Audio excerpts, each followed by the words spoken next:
Well, good morning, everyone. Good morning, Bobby. Good morning, Ed. All right, another chilly day today. Yeah, I was gonna say we have mild winters, but we still have some kind of weather, right? Well, at least the housing market's not as cold. It's getting warmer, Absolutely. right? Good segue. You like that? I work on that for years, and did radio for a couple days. Now, the thing is, I've seen a lot more people out looking, shopping, getting qualified. Yeah. But I'm also seeing that some of the people who've been in contract are getting skittish, like they're making a mistake. And you're not making a mistake. You want to get into contract very soon, because by May, you're going to kick yourself that you didn't close on a house already. Yeah.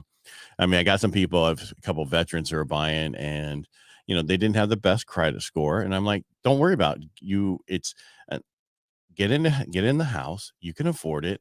And over the next 6 months, we'll make your credit even better. So when you refinance and do an IRRRL, not only are you going to get a 1 point difference because your FICO score is so much better. It's almost a 1 point difference. I don't know if you know this is just hypothetical.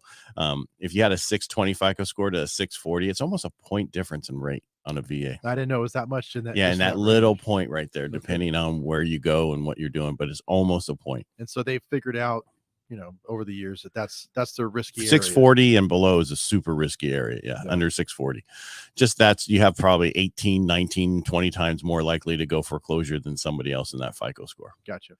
But I mean, and then, if they're in 6 months from now, if rates go the way they're saying they're going to go, because we're hearing another major difference in inflation in May. Okay. So it's probably going to happen in June.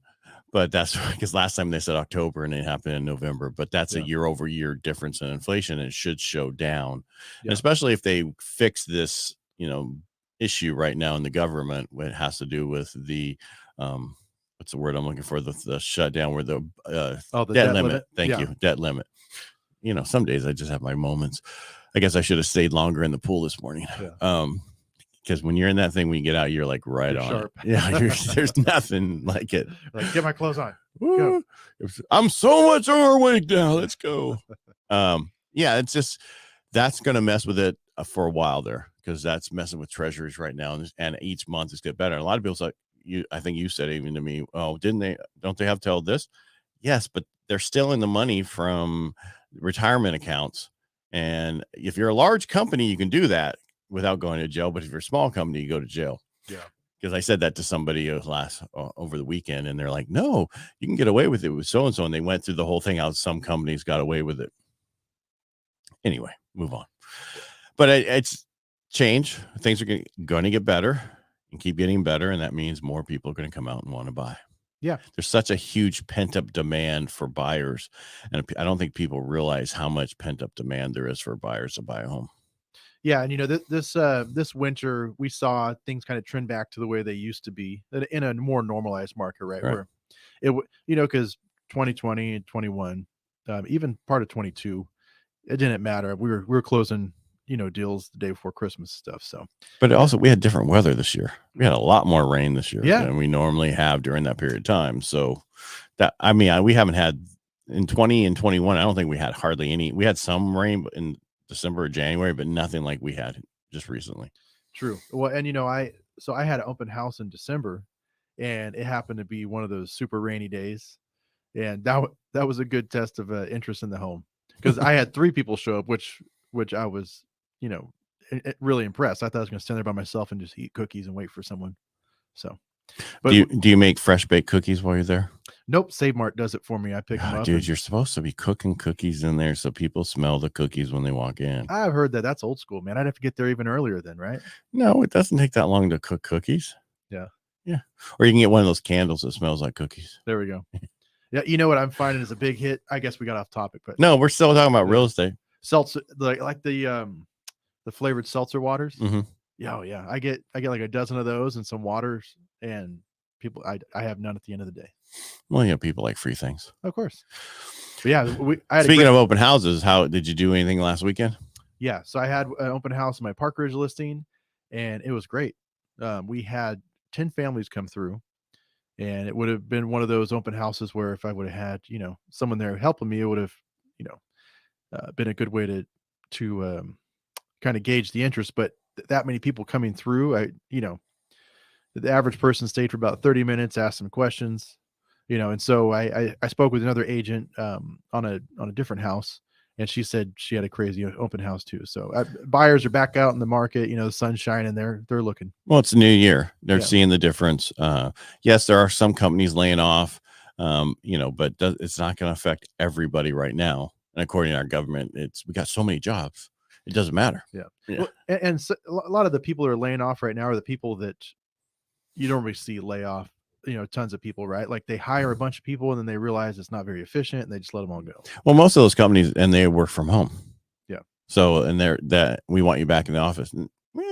Okay, we're laying off 10,000 of you now.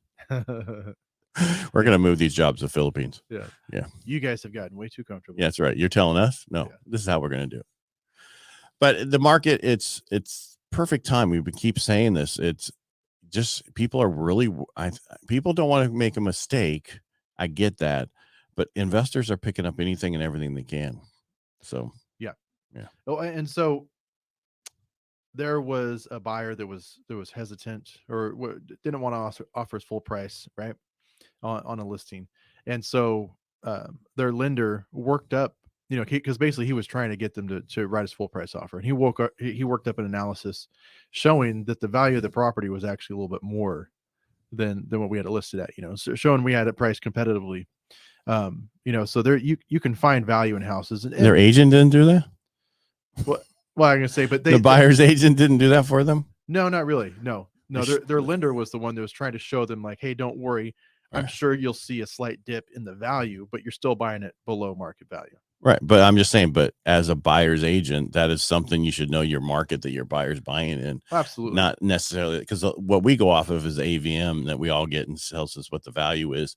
And then MBS Highway, where a lot of us they have a thing in there that tells you to put the information in there, show them why they would want to pay more for the house today and how it wouldn't make a big difference down the road. There's a lot of tools out there to do that through Mortgage Coach and a bunch of other stuff that we all use to help people make that decision.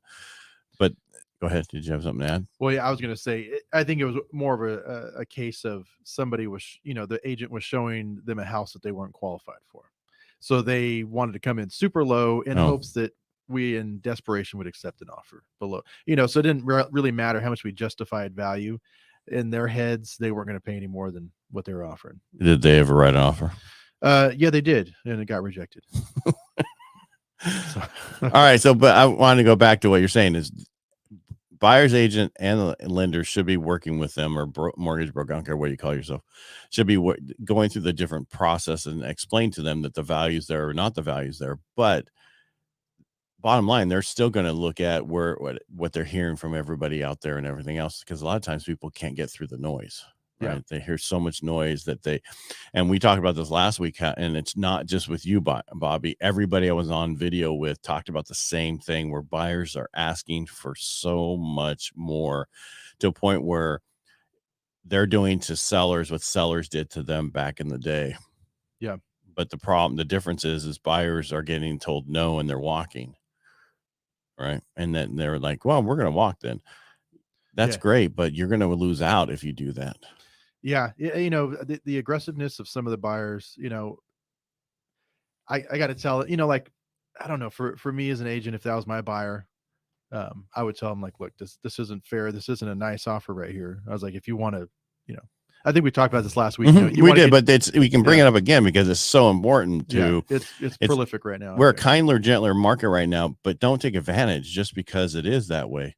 It's just because I'm nice doesn't mean you can take advantage of me, right? Yeah. That's the old statement, right? So, and it's so true. Well, and just think about this, right? So say you write something that's way below market value, then you get in a contract and there's some repairs. You think the seller is really going to want to give you an initial credit for repairs? No. They might be at that point so tired of you, they say, you know what, we'll just put it back on the market, or we have a backup offer we're going to accept. No, I had one recently, the same thing. They long escrow, found some repairs, but they gotten so far under what they put it on the market for that they were like, no, we're done. We're not going to give you any more. And so, buyers canceled, and I'm sure they're going, okay, we're going to put it back on the market. And now it's going to go because it's springtime. Yeah. Yeah. With how much interest there is in the market. Yeah. Yeah. Yeah. I mean, because think about it, your property, I know you were worried there for a while there. Now there's so much interest. Yeah. Right. It's funny how weather just keeps people indoors and they don't go out and look for homes even though they need to. Well, they're like, it's cold. Yeah. It's wet. Yeah, it's I, raining I might, outside. I might have to use an umbrella. Yeah. It's we're like, we're spoiled here, man. People, I can see not going out and showing stuff in a blizzard back in the Midwest, but come on. yeah, I know, but we're just not. People didn't want to track stuff in people's houses either. So, because I mean that's the worst thing. Go white carpet. I got mud. Wear booties. Yeah. Most of you guys have booties, if I remember it right. Oh yeah, we get it for free. Yeah, I know. I've seen the names on some of them. Yeah. Hey, it's swag, right? Yeah, as long as they're wearing them. Yeah. Speaking of that, if you're one of those title companies, I need a couple calendars. Yeah, you want the big ones? Yeah, I haven't needed them for so long, but now I need a couple. There was a marketing meeting a while back where this agent, he'd been in the business for a long time and he had kids, right? Mm-hmm. And he was talking about how it's really easy just to work nonstop. He's like, so what I do is every year I'd get one of those big calendars, right? And then they'd go through and they'd plan like their vacations or like their outings, and I was like, that's a really good idea.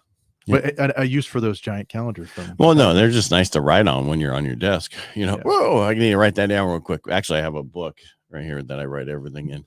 Yeah. And you know what? They're great too for kids. Once you're done with that month, you tear it off, and now they got a big sheet of paper to draw on. Yeah. I'll remember that for the next time I have kids. Yeah. Congratulations, Ed. You got one coming, huh? No. That would be unbelievable if that could happen. Maybe a miracle. Yeah, maybe. Yeah. Just not a virgin birth. Anyway, let's move on. All right. Anything else you want to add today before my whole area falls apart here? No. Yeah. I think that's good, man. That sums it up. Yeah. I mean, just stop listening to the news. Turn off the news. Turn off the radio. All the radio. Keep listening to Real Estate Jerky. But turn off all the negative, because all they're going to be talking about for a while now is negative. And you just need to focus on what's best for you. And if you have questions, whatever, reach out to Bobby, reach out to me. And remember, my book comes out, Financial Freedom, Building Personal Wealth Through Homeownership, February 14th on Amazon and everywhere you can find your books. Yeah. Well, and like you said, get your information, from us or someone that's local in the market, right? Because now's the time to take advantage of that, because people that sit there and listen to the news, every day, they have a negative view of the market and they're missing out. Well, they want to have a negative view of the market because the people selling it on the news, because that's how they sell news. Yeah. They don't sell it with the kinder, gentler stories. That's why they only have one kind story versus 9, 1 out of 9 good stories. Yeah. But, I saw some numbers last week. First-time home buyers are coming back in the market with a vengeance right now. It's up. So you have two people really buying, first-time home buyers and investors. Yeah. And they're fighting for the same home. So you better get in there. Yeah. All right. Make it a great day, Bobby. Thanks for being here.